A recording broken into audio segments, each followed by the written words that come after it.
guys, welcome back to my YouTube channel. My name is Rosie, this is my husband Jeremy. We're doing a 200-hour yoga teacher training. This is now weekend 9. We've documented every single week. If you want to go back and watch all those, I always say I'll leave them linked in the description box. I never do, but just go on my page and you'll find them there. Maybe I will link them this time, we'll see. But there's a whole yoga playlist, so you can go and watch all of them from week 1 up until the end. And I'm also going to be doing yoga, hopefully, I'm going to be doing yoga classes as well on YouTube. So subscribe if you want to follow along with our journey and also to do some yoga with me once I've finished. So this weekend is trauma weekend, and we're talking all about trauma-informed yoga and how to teach different populations of the community, for example, in homeless shelters, in women's shelters, in hospitals, firefighters, people who have been abused as children or as adults or women, or like all different communities, and how you would teach different people, because obviously normal yoga or regular yoga, whatever, I don't want to say normal yoga, whatever normal regular is, yeah, obviously isn't applicable and safe and comfortable and adapted to people maybe who have suffered trauma in the past. So it was a very heavy day today. There's no time lapses today, by the way, because we did like little bits of movement here and there and forgot to film it. But yeah, what was your main takeaways from the day? Yeah, it was a lot of things. We talked a lot about like the different sort of trauma, the different symptoms, the different triggers. Like triggers was a big one. Like how I mean, you can do the best you can. Someone might be triggered anyway, but the idea is to create a safe environment and a safe class, and be mindful about the word we use as teacher to avoid as much as we can any potential trigger. Yeah. It's the point is not to be perfect, but to the best that we can. So yeah, we don't say something that we know, especially in a certain environment, would be like a big trigger warning for someone who went through a difficult experience. So also makes you realize that I think a lot of people go through trauma in a way or the other, in some form.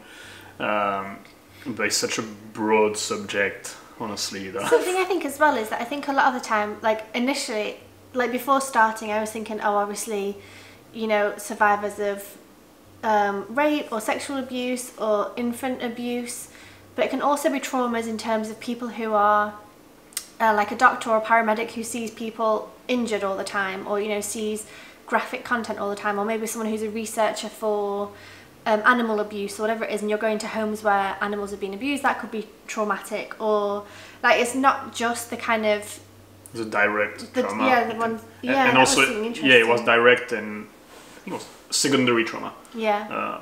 Well, and also the trauma that is not coming from one specific event. You know, like you have when it's like an abuse or something that's going on for years and years, and it doesn't have to be like a big, like dramatic event, but it's something that over the years is... Yeah. So you're saying, for example, there's like a trauma where it's one, you know, kind of one occasion that happens. Like if you were raped once, that's obviously crazy traumatic, but it's kind of one event that then that you can pinpoint almost. Yeah. And then you can have secondary trauma where, you know, if this person tells their parents about what happened, they're going to have trauma from their daughter having that experience. So the secondary trauma, and then there's also what you were saying about continued trauma, which is often happens with children who are abused over several years by their caregiver, whether it's a parent or a grandparent or an auntie and uncle, someone who's supposed to love them and care for them, and, you know, it's kind of continued abuse until adulthood generally, when people start to realise that's not normal and that's not what happens in family, or it shouldn't happen in families. So it's kind of interesting breaking down what trauma is, the triggers, where it can come from, what can happen, who can be triggered, and also like PTSD. I didn't know much about that either. And we kind of just talked about what trauma is as a whole in lots of different aspects of it, which I found really interesting, but obviously really hard as well to deal with. And then in the afternoon, we were then talking about, okay, so now we know all of these things about trauma and how it affects people. How can we incorporate this into a yoga class? So things, for example, I've written a couple of notes actually. I don't usually take notes in the yoga. I kind of just sit and listen. I'm not usually a note taker, but some of the things that stood out to me was to invite the breath, but never kind of say, inhale, do this, exhale, do that, inhale, do this, exhale, do that, which is what we've kind of been learning for 8 weeks now. So in a trauma thing, you don't really tell them how to breathe. It's just breathe when, remember to breathe, and you invite them to breathe, but you don't like synchronize it with the movements. Well, just to... And also, one second, and also about breathing in and out of the nose, because oftentimes we'll say, breathe in through the nose and exhale through the mouth, or different breathing techniques in terms of like restricting the breath when, what's it called? Ujjayi breath. Ujjayi breath, where you kind of restrict the airflow in your breath, and it kind of makes a noise a bit like being strangled, which sounds like strangling, which obviously can be triggering as well. So in terms of breath work, kind of just remind people to breathe, but not cue it with the breath, not to say mouth or nose, and obviously not to do different things as well, which I found. Yeah. What were you going to add? No, yeah, like about that, it's something I wrote was that the opposite of trauma is empowerment. That was interesting, and it's like everything is, there's two things, like be careful with what you say. If you're in a place where like woman has been abused, don't say spread your leg, like things like that about the vocab that you're going to be using. But also like what Rosie was saying about the breathing is that you don't want to impose anything on the students, and actually they don't even say like students and teachers, it's facilitator and participant. And the idea is really to give them options and choices and be more like a guide, offering possibilities and options and tools than telling the participant what to do. Yeah, so going off what you just said there, things like say you're welcome to explore this pose, or maybe you want to do this, perhaps you want to do that. So maybe, perhaps, possibly, you might want to, feel free to. So rather than like inhale, raise the arms up, exhale, forward, straight in the back, do this, do that, like it's very kind of directive. Yeah, do this, do that, do this, do that. Whereas he's saying, okay, maybe you want to breathe in and raise the arms. Maybe possibly the arms come above the head, or they come into cactus arms, or they stay on the waist. And kind of just give alternatives, but use the language where it's very optional and people choose. They get to have agency. I've never heard agency before used in that way. I've only ever heard of like a real estate agency, but I've never heard of it in the way of like having agency over their own bodies and what they want to do themselves that day. So giving options, and also to say things like, so notice how this feels, consider doing this, or if you like to do this. Like the language is obviously very important as well in terms of how you communicate what you would like them to do, but it's never telling them what to do. It's also not giving them permission, because he was saying like, who am I to give you permission? And I think a lot of people, I don't know about a lot of people, some people who have been traumatized by different things, events, oftentimes if they have an abusive partner, for example, have to ask for permission to do certain things. So if you ask, you don't want to have that kind of power play of you being in control and they've got to ask permission, or you've got to give them permission. No, they're free to do whatever they want. There's no permission giving or asking, so that was also important. Also about like connecting with the body. Like a lot of the vocab is using is like connect, feel, choose, explore, like sensation, feeling. Well, that's to do with disassociation. Yeah, because he was talking about how if you're abused or stuff like that, you can potentially like well, first you don't maybe feel you on your body anymore. Your body's not yours, or you disassociate from it. At least it's not happening to you, it's happening to your body, stuff like that. So the idea is to create a bond between the mind and the body again, and reconnect it. Yeah, people can explore and rediscover and reaccept in a sense their body. So those words like connect, sensation, you use that quite a lot. And something we talked about previously is about saying your hands, your legs, your arms, rather than the hands and the legs. And he was saying like, if people are already disassociated from their body and you're saying move the hand to the hip, well, if you say move your hand to your hip, then it's connecting that this is my hand and this is my hip and that's where I'm connecting them. So it's connecting kind of just the movements with your body. And yeah. Something else I wrote was about, well, two things. Like the point is not to try to fix the trauma or anything through a yoga class. It's just to create a safe environment where people might be able to, you know, have a break psychologically, or give them some tools like through breathing or movement that will help them cope with whatever situation they're going through. So it's more like giving them tools to feel a bit better about themselves. It's not like a replacement, like psychotherapy or like anything like that. And also to kind of, it's like it's part of our yoga teacher training, but he doesn't even call it yoga. He doesn't even use any like pose names. Yeah, it's about movement, shapes, exploring the body and exploring movements. Because when you give a name to a pose, if you don't do the pose as it should be, then you're doing it wrong. Well, you could feel like you're doing it wrong. So removing the pose, and it's like just, you know, bring your hand there and extend that. It's an invitation to go in a certain position, but you remove the right or wrong by removing the label on it. So you remove the chance for people to be feeling like unworthy or bad about themselves or anything like that. So that was really interesting as well. And then at the end we got in small groups and we talked about poses that so 3 or 4 poses that might be triggering and that we maybe would avoid in a trauma sensitive session.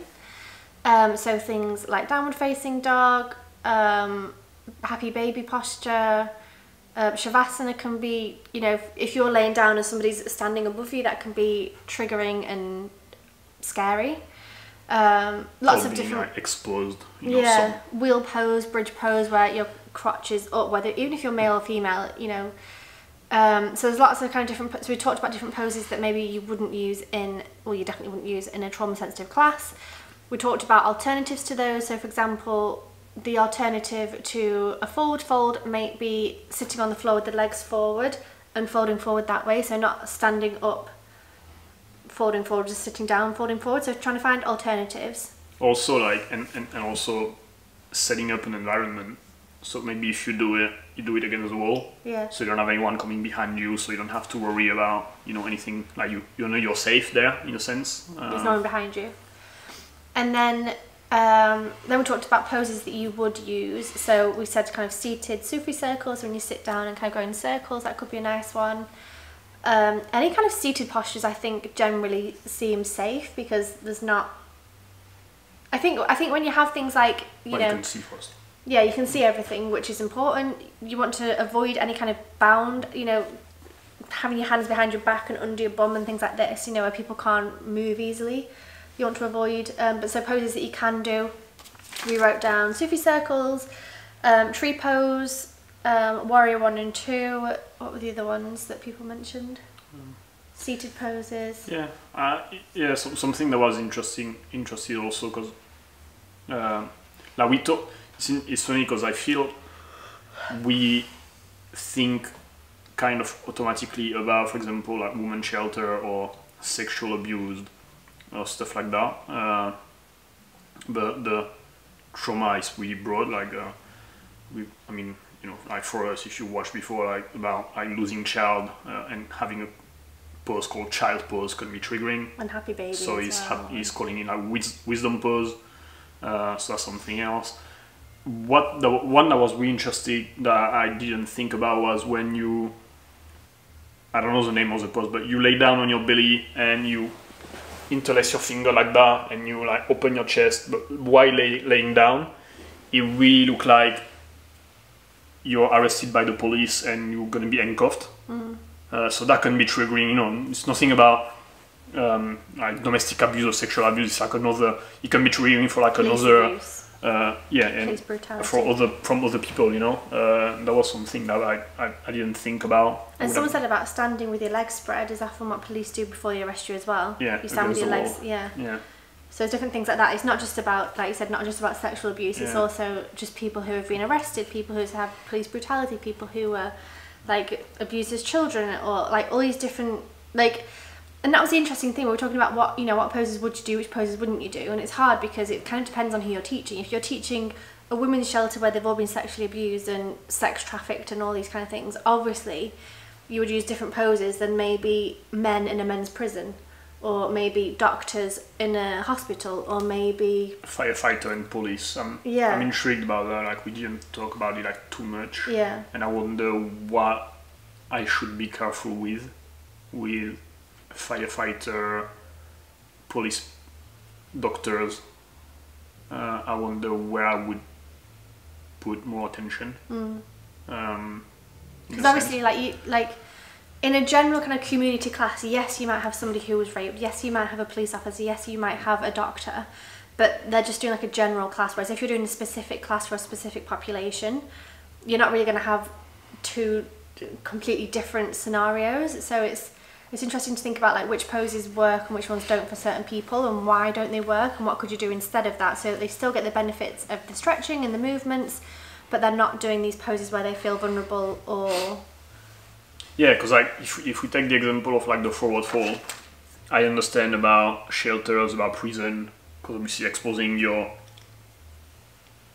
butt to the world is can be really triggering for people. But if you are in more like a doctor, firefighter, police situation, yes, someone could have been abused, but it's not, you know, based on the job. I mean, it's not. It's it can happen to anyone.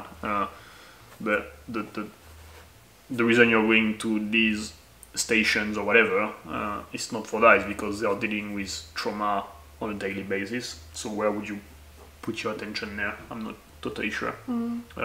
Ask him tomorrow. Yeah, but anyway, it's useful anyway, even if we never teach those kind of classes, because it's also just being aware of the vocab, like we said, like because there is another way. It's not because, oh, I'm teaching a normal class, so I can say spread your leg, I can say this, I can say that. It's like there's another way to say it. Yeah. And if you can, and if by using another word, especially us that we don't have a habit already, like other teachers, they have to unlearn and learn when we are babies for that, so we don't have a bad habit already, so we can just get used to use this vocab. And if one day there is someone that went through a trauma in a class and we don't know it, but by not saying a certain word, we can prevent this person to be triggered and to go through something good, you know, like that'd be amazing. We might never know it. Yeah. But it's interesting as well how, like, at the moment that's not the norm. Like he was saying, you know, at some point we want trauma-informed yoga just to be yoga. And just all the teachers are careful about what they say, rather than just saying things and touching people and doing things that might be triggering. Like, you know, going to yoga classes and having a male come and touch your hips and move them sideways, like that's triggering for people, of course it is. And even without triggering, it's just not comfortable. Like in the street, you would not just grab someone's hips because, oh, you're walking a bit wonky, I'm just gonna, you know, like, you would not do it. And it's not because you're a yoga teacher that is giving you the permission to just touch people. So it's just breaking this thing there.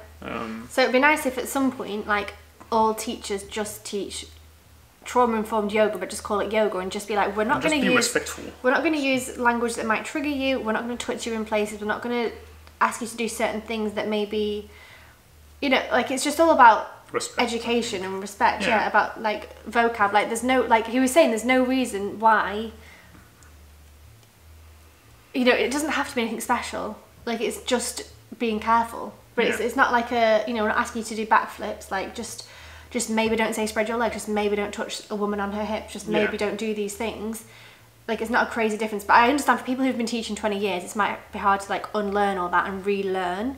So, like you're saying, for us, like, it's kind of, this is the way we're being taught, and I'm glad it is, so that we're very conscious about what we're saying. It's a bit harder, I think, for us to learn, because we can't just say the first thing popping in our head. Yeah. We need to be more mindful. Consider it. But eventually, when it's gonna become like second nature, and we're just gonna get used to it, it'll be cool because we won't have all this unlearning to do. Yeah. So two of the things I wanted to talk about, breath work that we did today, and then also we taught a class yesterday, so don't let me forget that. So today we did 3 different breathwork techniques, and we'd kind of talked about this previously with Hunter, and he was saying that you can have breathwork that, what's the word, not stimulates or excites, but energizes the body, and you also have breathwork that calms down the body, and you have also neutral breathwork where it's just neutral. So I kind of knew that already, but it was interesting today we did a square breathing, so you visualize a square and you breathe in, breathe out, breathe in, breathe out, breathe in, breathe out, and you try and keep the distance, you know, obviously it's a square, you try and keep it the same. So I was sat with my finger doing this, which is quite interesting. I found that good, and he had an actual square he was holding up and he was moving his hand around it. So that was a nice one. We also did a breath of joy, which I've never done before, but you breathe in like this, breathe in, and then breathe out and fold over and let it all go and kind of sigh it out. And it's interesting with that one because I was crying just beforehand. We've been talking about trauma, we're talking about childhood trauma and rape and all these different things, and it kind of just got to me a little bit. So I had a little cry as he started doing this breath work, and I was like, oh, let's just do it. And then afterwards I actually felt a lot better just from doing 30 seconds of breath work. Good. So it's amazing how that can happen. Like, you know, you do 30 seconds, it can completely change how you're feeling, going from crying to then feeling okay. Like, I wasn't amazing, but I felt okay. And it was really good timing for him to do that because it was just building up. I was like, I can't do this anymore. And then the other one we did that I enjoyed was having your hands together and you inhale and then exhale. Inhale and exhale. And I really like that because when you inhale, when you spread your arms out anyway, your back kind of curves and it opens up your chest to inhale. And then when you exhale, you close back down again. And he was saying as well, you know, feel the pressure of your hands together and feel your fingers touching. I really like that as well. And I found I was just doing that. You can't even see, like, I was just doing that. Oh, so try with your hands out like that, and then inhale. Yeah. It kind of opens your chest out, yeah. so it I helps. I was just like doing like that, so like small movement. It's funny how people do things differently, but like for me it was like inhale and like close it, exhale.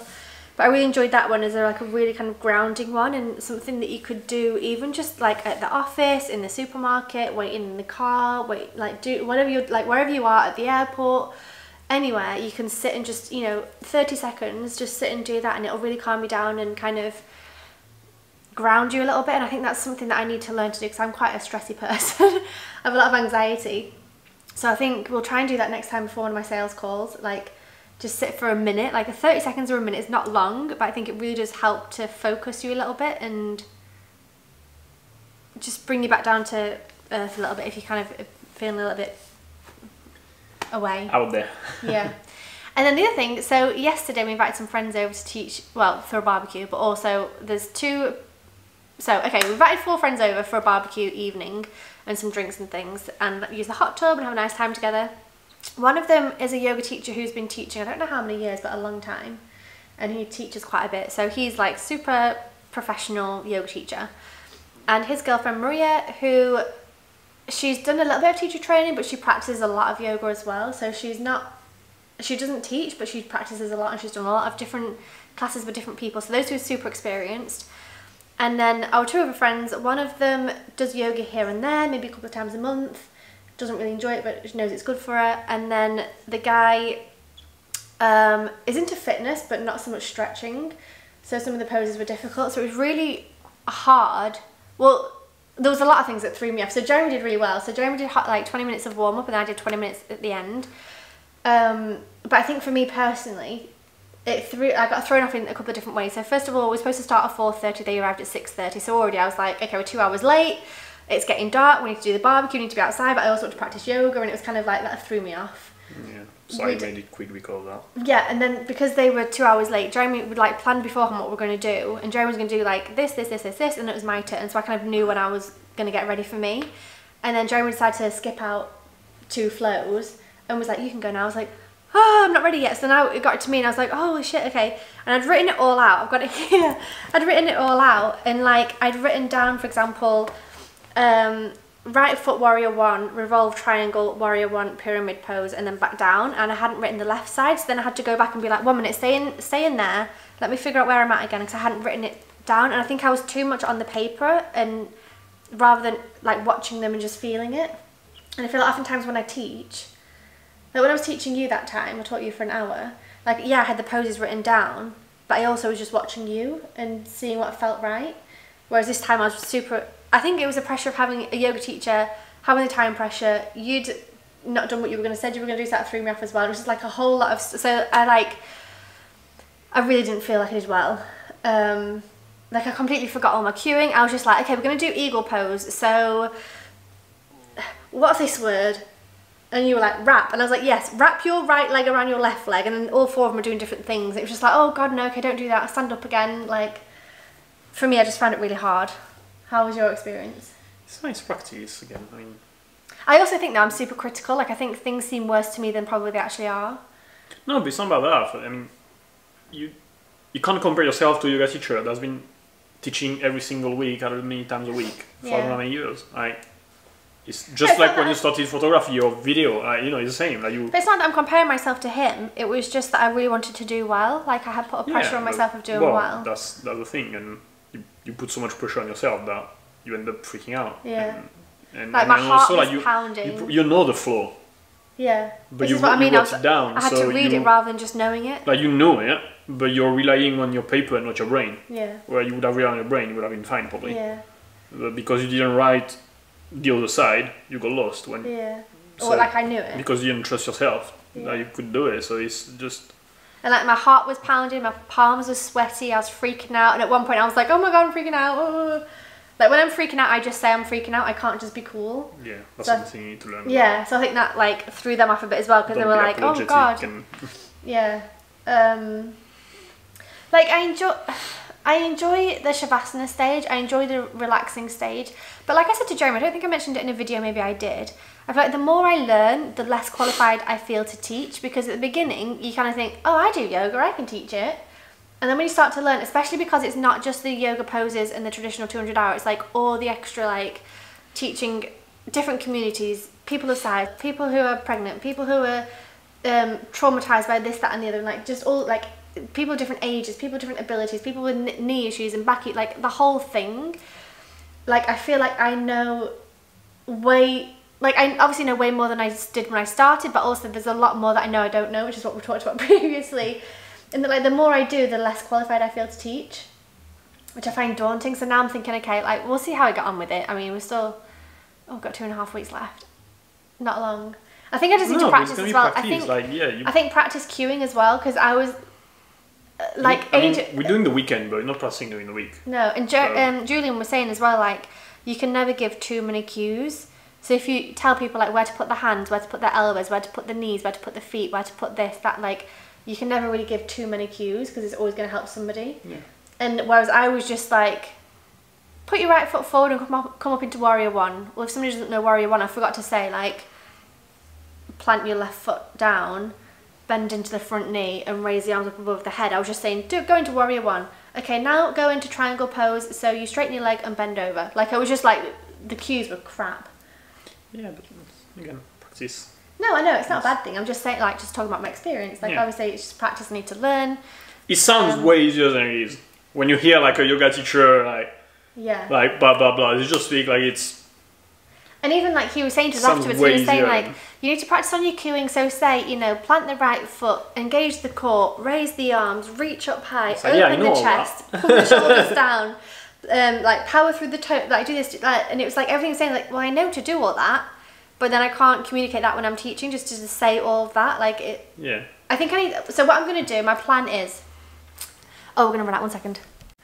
So my plan is, I think I would like to buy a book that has literally just all the poses. There's one called the Yoga Bible on Amazon. It has mixed reviews though, because I think a couple of the, it might be this, I looked at different books, but some of the like Sanskrit words are not correct and whatever else. So I'd like to find a book where it just has all of the poses with all of the Sanskrit, all of the cues, all of the misalignments, all of the modifications you can do. And I started to actually create like a spreadsheet thing on Notion to do that, and I've kind of got my the English word, the Sanskrit word, the breakdown of the Sanskrit words, so I can start learning that ut means intense, tan means stretch, asana means pose. So like learning the Sanskrit in that way as well. And then the alignment cues, and then the modifications, whatever. Like I need it all written down, probably with a photograph. Like I need to study things like this. I don't just learn. Like I think you're just a learner. I think like someone tells you something once. I remember that with learning English. I'll tell you a word once, you're like, okay, and the next day you're using this like crazy word that like you're so good at just learning, just picking things up. Whereas for me, like learning French was impossible. I had to write things down and the spellings and hear it multiple times before it makes sense to me. So yeah, like I need to spend more time, I think, studying. Yeah, like you haven't read the manual once. You didn't open it once. Probably when we do it during the weekend. No. Yeah. Just reading it would help probably. Yeah. But it's not just reading. Like I like to see a photograph, read it, write it. I think writing helps me as well. If I physically, like typing as well is different. I think it's physically writing things down and doing the posture and teaching the like it's kind of need all, like you know how some people just read it and they're done. Yeah. Some people just do it and they're done. Some people like what I kind of need to do all of it together for it to gel and to make sense for me. So that's something I'm struggling with, is kind of knowing, like I know the routines, not routines, sequences. I think for me it's the cueing and the confidence as well. Yeah. But that'll come.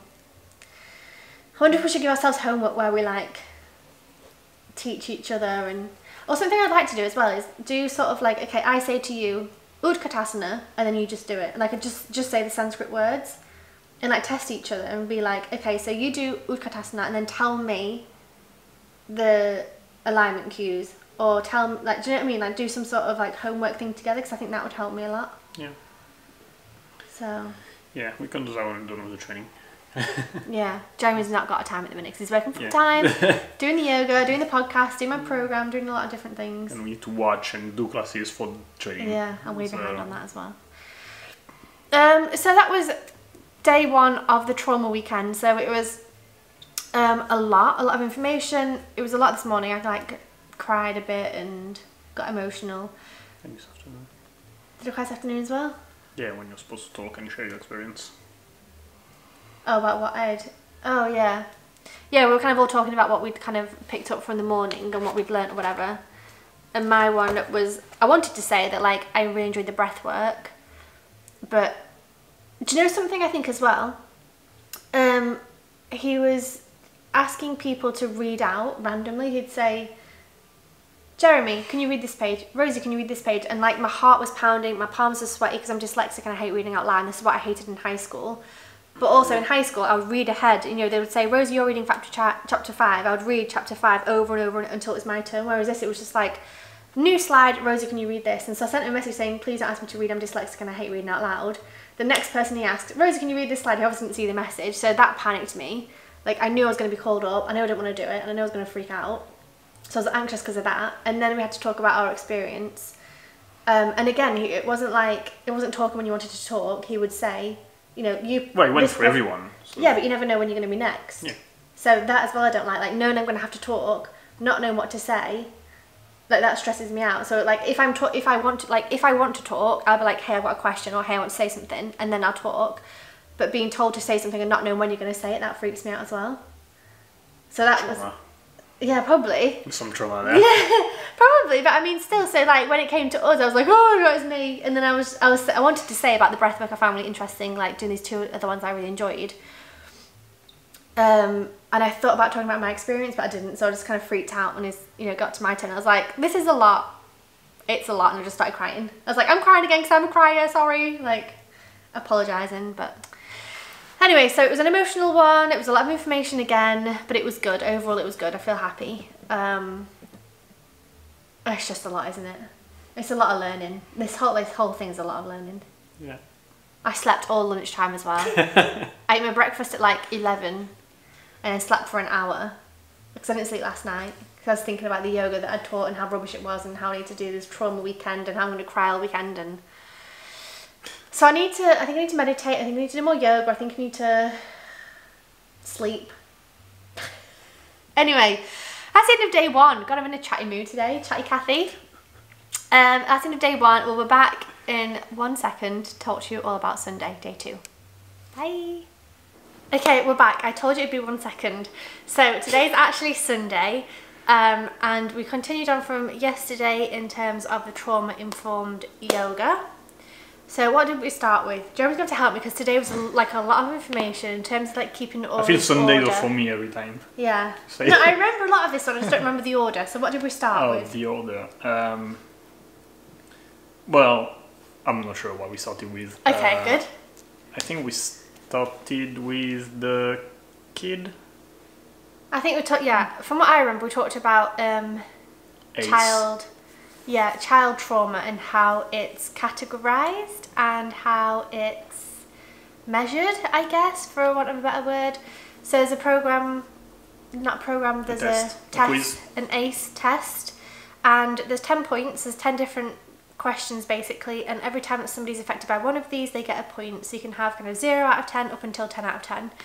And we actually talked about the different triggers that children have in childhood, whether it's things like having an alcoholic parent, having an abusive parent, neglect in terms of food and clothing and being clean, having a death in the family, losing a parent to divorce was another one, having somebody in the household who's been incarcerated, whatever, there's like 10 different things. And he actually made all of us, well, he sent us the link and we did the test and we both got 0. But it's interesting to kind of put yourself in those shoes and think, oh my God, like some people get 10 out of 10, that's, you know. But also it was interesting, he was saying that, you know, things like homophobia is not included, or for example, being bullied at school, or having something like autism and not quite, you know, that being a traumatic experience, or, but then all, like equally on the flip side is having, you know, a grandparent who's super caring. Like yes, maybe your parent was an alcoholic and abusive, but if you have a grandparent who really looked after you and did the best that they could, you know, there was no kind of compensation. Yeah, it was just kind of like, here's 10 things, and then mark yourself out of 10, you know, give yourself like whatever out of 10. But he was saying there's lots of other things that people can get traumas from that wasn't included, but equally people can have a very traumatic home life, but then still have a teacher at school who helps them and supports them, or have a family friend or whoever, like, so it was kind of interesting. It's just a very basic test, basically. Well, it's just for awareness as well. It's not useful to anything. So it doesn't, I mean...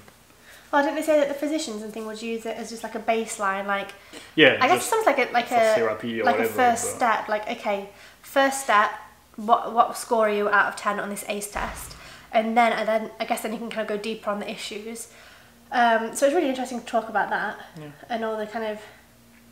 I mean, obviously it was hard. It's never fun talking about that, but I enjoyed it as well. Okay. Yeah, and then we did some quick movement again, and then we talked about what I think was pretty interesting, the nervous system. But we had a talk about that before, but how the connection, the link between trauma and the nervous system, that was really fascinating. I think that was my favorite part of the weekend. Yeah, personally. Because they talk. So I've heard the thing about the issues are in the tissues, meaning that when you go through trauma, it stays within the body. And apparently, I've heard this like way before as well, that women hold a lot of tension in their hips, and that's where women can hold tension. I don't know if that's trauma, but tension I've heard. But and like the saying, like the issues are in the tissues. I've heard, you know, they've said that a few times, and I never quite understood it. I was a bit like, well, okay, but what does that mean? But it was actually saying that, you know, depending on how you're, especially in your childhood, how you're brought up and the experiences that you're exposed to and the atmosphere, and, you know, if you have loving parents or if you have abusive parents, can completely alter you and how you grow up afterwards and how your life progresses from that point. But also physically, so it was saying that, you know, children who are abused as children or have like an abusive whatever going on in early childhood have like higher risk of alcoholism, drug abuse, heart problems, like physical things and as health. well. The whole thing was interesting. It's basically how, because the part of the brain that's in the frontal cortex is being developed up to like 25 years old. So from 0 to 25 years old, this part of the brain, which is the cognitive thinking, understanding and part of the brain. So up to 25 years old, it's a work in progress, which means that you're still like getting new connections and wired and everything. So everything happening during your childhood, teenage and young adulthood is going to have an impact on the way this part of the brain, which is the one you're going to be using then to think and rationalize stuff, where it's going to have an impact the ways the connections are being made. And yeah, what was interesting is he was saying like if you went through trauma and you keep repeating some patterns and some bad things, don't blame yourself and be kind with yourself, because it's ingrained within you. It's not just, why do I keep doing that? Like, I know it's bad, but I can't change it. And it's more than just a thought or a habit. It can be like ingrained within you, and you need to like unlearn and unwire the bad connections to rewire. So that was really, really interesting, I think. Something I found as well when he said about it's not about mindset, you can't think yourself out of it. Like, it's, you need to do the physical work, and it's not just about talking about your problems. Like, you can go to therapy for 20 years and still have problems. I think he was making the point that it's literally stored in your body and you need to move it out, which I still don't 100% understand, I'll be honest, but I get it. And it was interesting. So he was saying as well that there's 3 different kind of the vagus things. Oh yeah, so you have the nervous system is cut into the sympathetic system and the parasympathetic system, and one is the one that that is activated when you relax, when you don't do any activity and stuff like that, and it's basically like turning on some things in your body. And the other one is the fight or flight, the one where you have like a stressing situation or whatever, and it's activating like movement, the muscles and everything. But the other one is more about like the digestive system and stuff like that. So you have those 2 parts. But in the parasympathetic system, I think it is the chill one, let's call it, some studies are being made that this can be cut into the ventral something and dorsal something. And yeah, within the like subsystems, and they're activated or they react in different situations, and they have a different impact. So yeah, in terms of evolution, everything, he was saying that basically like the first thing that came 500 million years ago was the part of the nervous system which makes us freeze. Like play dead. So yeah, like so. There's a lion coming, play dead. Yeah. And then in 100 million years later, so 400 million years ago, if I remember well, we developed the sense of running or fighting. So we don't play dead, we try to fight a lion, or we just run away. And 200 million years later, we developed the connection, social way. So, maybe I'm gonna try to find a clever way to deal with the situation before running. So, for example, and it's interesting, you can relate to that. If you see people arguing or fighting, sometimes first you try to, or someone is going to you try to talk first, and maybe you see it's not gonna work, so you either run or there's a fight. And if you run and you see there's no way to escape, then you hide and you freeze and you go in the fetal position and you just hope for the best. So that's kind of the 3 reaction and the 3 part subsystem that we have. I was saying it's really important to have all 3. Like somebody asked, which one's best, and it's, well, none of them are best. You kind of need all 3 of them depending on the situation. Maybe at some point the best thing is just to run. Like, don't try and figure it out, just run.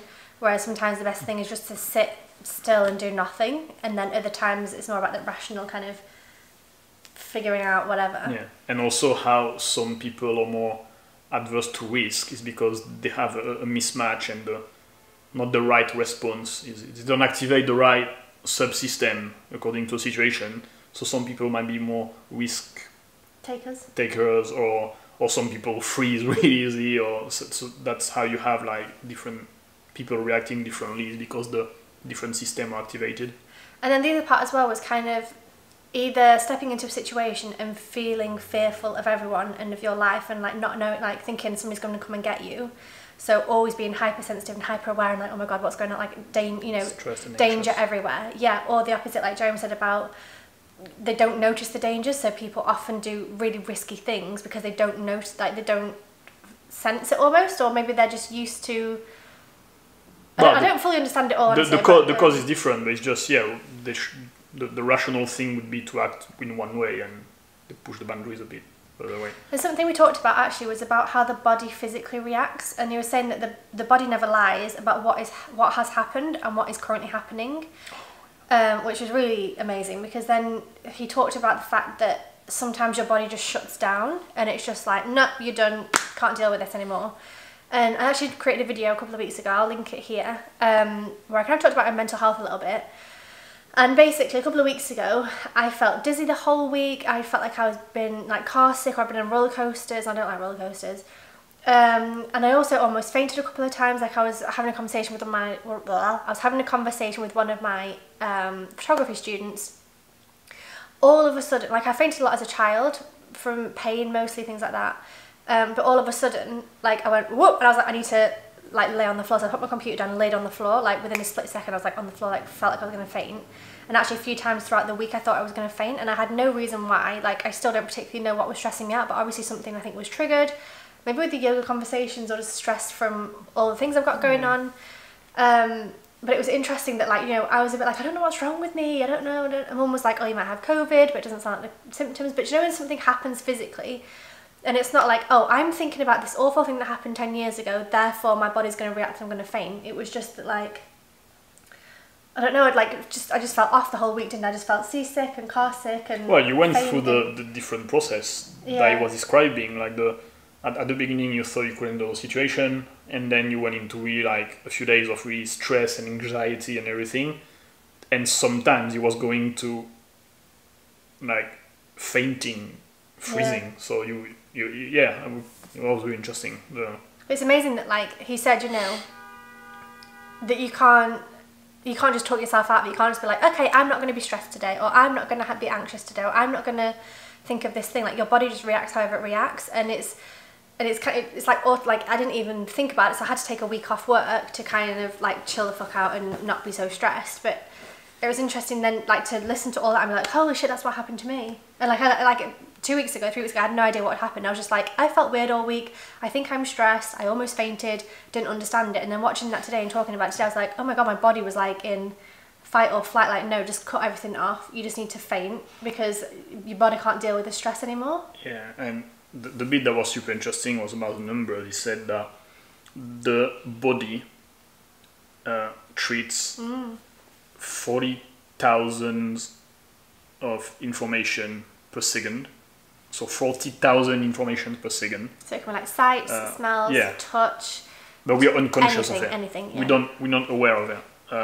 And the pre-cortical brain thing, this one here, deals with 40 information per second. So 40 versus 40,000.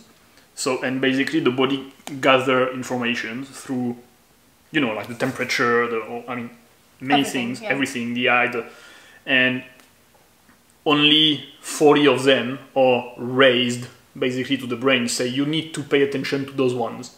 And the 39 and 960,000 others are just treated by the body without us being aware and conscious of it. So our body is gathering data and it's reacting without our brain being aware of it. So that's why, like, your brain wasn't fainting, your body was fainting in a sense, and your brain didn't even know why. Yeah, so it's not as if you're not conscious of it. It's not as if I'd been, you know, attacked the day before and then suddenly that week I was like whatever, like nothing particularly happened, but my body was just reacting in a way that was just like, no, you can't deal with this, you just need to faint. And it's totally unconscious. Like your thinking brain wasn't part of the discussion. No, not at all. It's just the body doing its own shit. Yeah. That was super interesting. Yeah, and I was doing my best to kind of like, I remember when I was younger and I ever felt like that, it was because I hadn't eaten with the eating disorder thing. So I'd like, you know, I was just eating. I was like, okay, I feel ill, I need to eat, even though I wasn't hungry. But for me, that used to be a thing. So it was weird trying to figure out like what was going on. Had that week where I was just off for a week, took a week off, and then I've felt all right since then.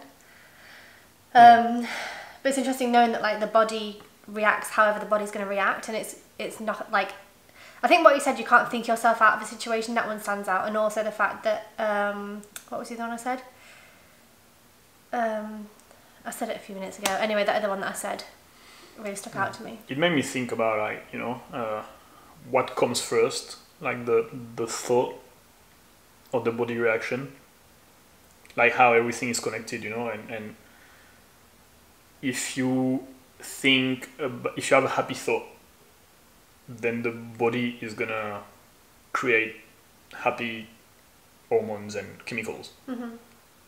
So thought first and then body is reacting. But also, if you do movement like we did the breath of joy, from a body, from a movement, the body is creating this happy hormone, and that's sent to the brain, and then you have happy thought. But when you think about it in the sense that there is like 40,000 versus 40, in a sense, like you are not, like, even if you, with your thought and with your mindset, you can control things and you can influence the way your body is stuff and stuff like that, ultimately your body is more in control than your mind. That's, I don't know, that's how I interpret it. I might be, you know, I was thinking about that when he was talking. Well, you've been reading about Joe Dispenza as well, about like how your mindset shifts actual physical parts of your body, but then equally your body affects it's really like brain, a loop, so and which one is more powerful is quite interesting. And then we did some like breath work, a few movement, had lunch. Should we talk about the interview last night, since that was related? So last night we also recorded a podcast episode. It was 10 p.m. for us when we got on the call. It didn't start until 10:30. And then spoke until pretty much 1 a.m. Yeah, 1 a.m. It'll be on the podcast soon, so just have a look at Just Interesting People. I'll leave it. It's always linked below in my show notes. It's always linked below in my description box. But basically, he was talking to us about his life growing up in London with a abusive father. His mother used to steal because she tried to provide for him, and he was just kind of in a bad environment. He went to Nigeria. Really bad, right? Went to Nigeria for a couple of years because his mum sent him over there to live with his uncle, and he was beaten with whips and belts, and I'm not going to go into details. And then he came back, and then he was kicked out of the house at 16, so had to kind of fend for himself. Got into drug abuse, got into selling drugs, got into jail and back and jail and back and jail and back, and all this kind of like homelessness and fights and very aggressive behaviour. Had a gun at one point, and like crazy story, but it's like, you'll have to go listen to it because it was like a 2-hour conversation. I obviously can't break it down into 10 minutes. Yeah, what's interesting is I got in touch with him because now he's London happiest bus driver. So he's like, know what you expect. He's basically changed his life around. He did a lot of self-development and read lots of books, and he's now trying to make a positive impact and show other people that you can come from drugs and violence and prison and guns and all the rest of it and homelessness to actually finding happiness. So it's an amazing story. Please go and listen to that when it's out in April sometime. Yeah, early April. What was I going to say though about him?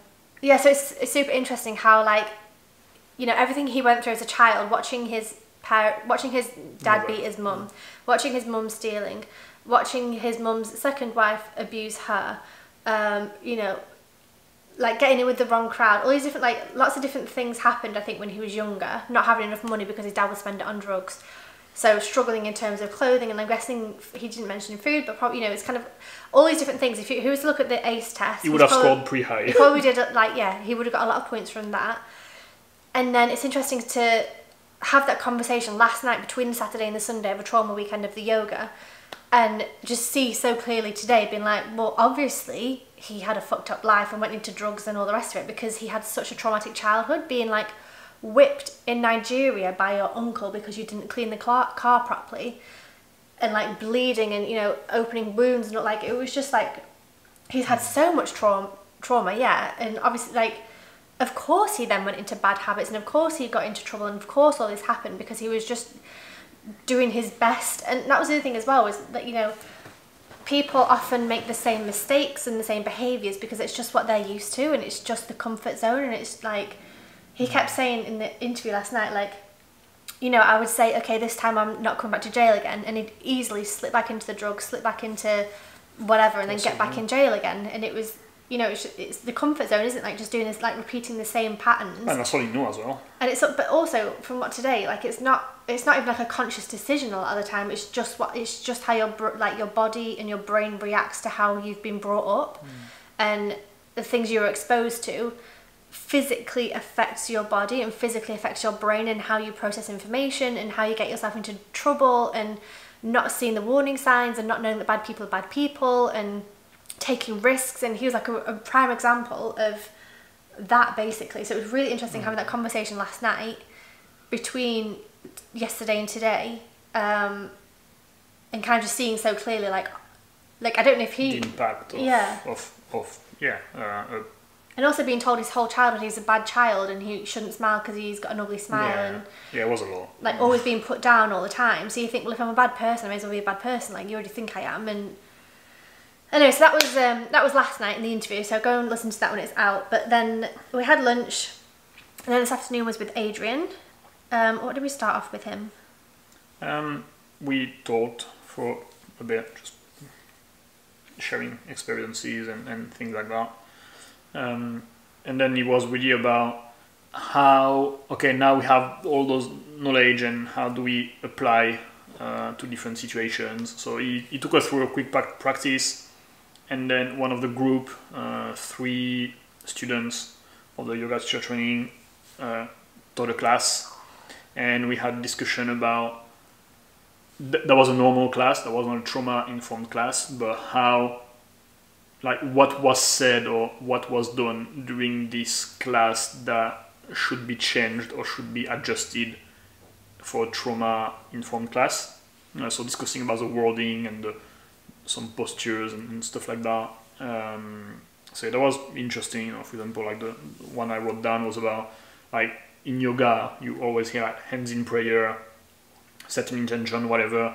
And I wrote it down because I thought, I don't know, religion, that's usually like a tricky subject, and I actually didn't make the connection. But when I brought it up, Adrian was, what's the number one religion that has been accused of sexual abuse, basically? And obviously it's Christianity with all the with all the church and the whatever. Priests. So big thing, like, not to do. Also about the wording, like how some words can trigger, or some people want to associate with some words. So we went through that, and then we broke into like 5 groups, and we were given an audience, and we had to create a yoga class for this audience. So we had veterans, men, who were between the age of 20 to 80, who in a community center where she teach them a class. Wasn't there another little... with PTSD. 30 minutes with PTSD. And so we had to kind of think about, okay, so if you have veterans who are that age range, so 20 to 80, so you can't really do standing because maybe an 80-year-old might not find their balance and things, or maybe a 20-year-old might not even find their balance. It doesn't matter about age. So we decided to do a chair yoga class and kind of think about different postures. So okay, we'd start with the neck and warm the neck up, and then do shoulders, and then do circles and things. And one of the ones that we kind of suggested was to hold your thumb out like this. It's something we did with Sari a couple of weeks ago about chair yoga. For the elderly, she would do it with. You can't really see. And then you do like an extended side angle, and you do that.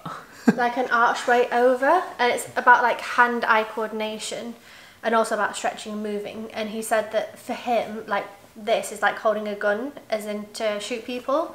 So that'd be triggering out. And he was like, that's how you'd hold, that's how people hold a gun. And I was like, well, okay. Like, I just didn't even think about that at all. Yeah, that was super interesting, And also we suggested one with the legs open. He said men might not feel super comfortable opening their legs that wide. And then so then other people had different groups as well. So there was somebody who, for example, was doing like women who'd been, in sex trafficking, or like homeless population, a youth juvenile centre, and a prison. So yes, about how you would organize a class, where would you put the students together as well. I don't want people to like have people have the back on behind each you, other. or, yeah. Like the veteran, they want to see the exit and they want to have a wall behind them, because during the war you need to be careful with who's behind you to get you, stuff like that. Yeah, enemies sneaking up on you. Yeah, or with the woman rescued from sex trafficking. Like you want, for example, I was saying about like shaking, because shaking is gonna wiggle the chest, and that can have like a sexual connotation that could be triggered and bring in trauma. Like, yeah, little things like that was very interesting. Yeah, it's not just a case of like what poses can I do with people who are 20 to 80 who are sat down. It's also like what have they potentially experienced and how can you avoid triggering that? Yeah, what we said is about like, for example, like making sure we keep the eyes open, because with veterans, you know, they might have killed people, see bodies and everything, and you would imagine maybe if they close their eyes and they could be like, yeah, brought back there and then see stuff. So it's about keeping them, for example, like we won't do like a meditation or anything like that. Yeah, no, that was interesting. Learned a lot. So it's been one hell of a weekend, as you can probably tell. It wasn't as emotional as I thought it would be, personally. I thought it would be way worse and way more triggering. I mean, I had a funny day. I was crying yesterday. Yeah, but I thought it would be worse. Yeah, I thought it would be worse. I think especially because like every weekend they're like, we'll talk about that in the trauma weekend. Yeah. We'll talk about that in the trauma weekend. And it was like, oh my God, we're going to talk about all these different things. Yeah. No, it was good. It was good.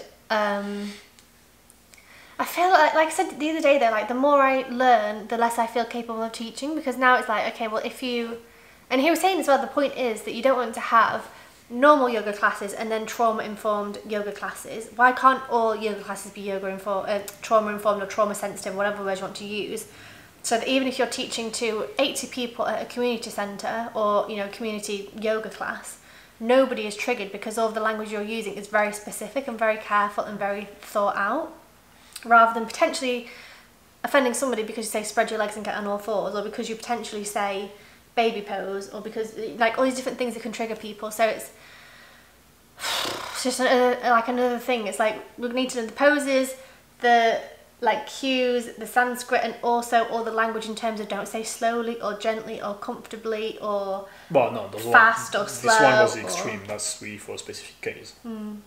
It's just a lot. It's a lot, but it was good. Yeah. 1 second. We're back. Yeah. A long weekend. I'm exhausted. I feel like these weekends, it's just like a bombardment of information just thrown at you.